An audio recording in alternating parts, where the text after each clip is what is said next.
pinaglalaban talaga yung talagang true love. Yung sa'yo, hindi true love yan, kaya wag ka makipag-away. Tangit yun. Oo, minahal mo, pero walang pagmamahal in return. So, just move on. Move on. Tsaka, ang pinaka-best doon, na ibigay ikaw yung, wala kang kasalanan nabigay mo yung best mo, dapat wala kang pagsisisi. Kasi binigay mo yung best mo, it's so happy na yung nakapartner mo, hindi kagaya mo. So, yun.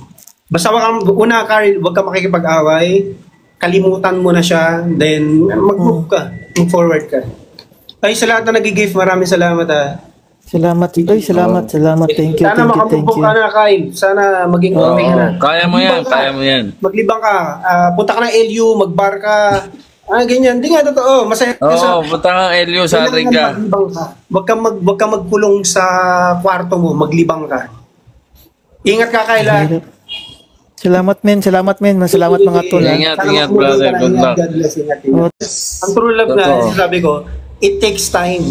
Tsaka kahit, halimbawa, nawalan kayo ng pera sa buhay nyo, pero yung tao na yon nag-stick sa inyo na doon pa rin, ups and down na doon siya, yun yung true love, naman sabi. Pero yung shout out natin sa mga nanonood. Hello po sa inyo lahat. Good morning. Kung nasa Dubai. May nakita ako si Hana pala, kinakamusta niya tayo. Hana, kamusta Hana? Good morning. Nasa Pinas din. Magandang hapon sa inyo dyan sa Pinas. Kung nandito kayo sa Middle East, good morning sa lahat. At salamat, nanonood niyo yung live ni Maki. Maraming sa lahat na nag-gift. Yan, thank you.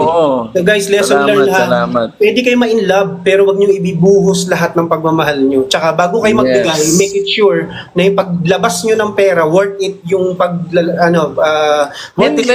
Hindi par. I disagree. Wag niyo ilabas ng pera. Kung galing sa puso niyo, dinner, lunch, regalo. Regalo. 5 lang, 5 dirham, kumbaga. 5 dirham. Diba? Ganun doon.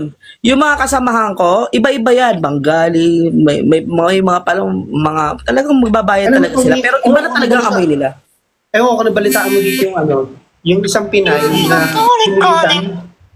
Ewan ko na po, ginilitan siya kasi nagjowa siya ng 2. Nahuli, yung pinatay sila. Sa Dubai ba yun? Sa Dubai nangyari yun, di ba? Oo, sa Dubai. Nabalitaan mo yun? Napanood yung video. Alam mo yung babae, si Kabayan, nangingisay pa, promise. Oo, nakita ko yun, nangingisay pa, laki nga ang dede. Oo, laki ang dede, no? Tsaka parang sexy siya. Sexy talaga. Oo, Ang nga lang eh. Oo, sinayang niya, no? Tsaka ang hindi pa parang patan pa ata yun. Yung yun. Parang patan. Kahit nga lang si Ateng eh. No. Diba? Namamangka kasi sa 2 ilog eh. Tatwa daw.